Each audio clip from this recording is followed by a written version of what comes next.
The word reward is big for me, like big effort equals big reward with photography. So everyone can walk a day somewhere and go to all the normal tourist spots, but the multi-day hiking for me just allows me to get further into that landscape that we're talking about and get to places that not many people go to.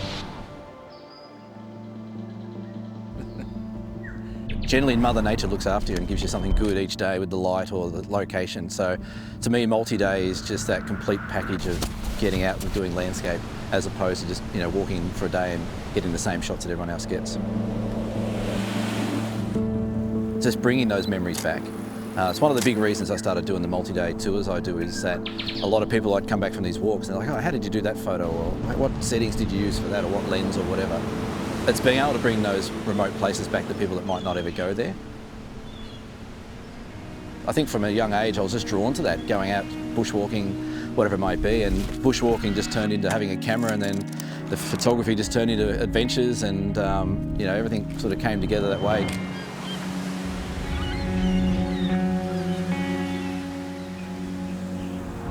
I think it's the isolation for me. Get away from it all, get out into the wilderness, take your camera, and just walk places and tracks where not many people go.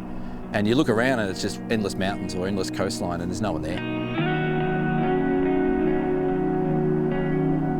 Footwear for me is very important. I was actually born with club feet, so I was born with some really bad ankles to start with. So I've had lots of operations in my early years getting them all fixed up. You're walking on uneven ground a lot and you don't want to be rolling ankles out in the middle of nowhere. So footwear is probably my number one. So my goal when I go out there is to try and create an image that people will stop and look at.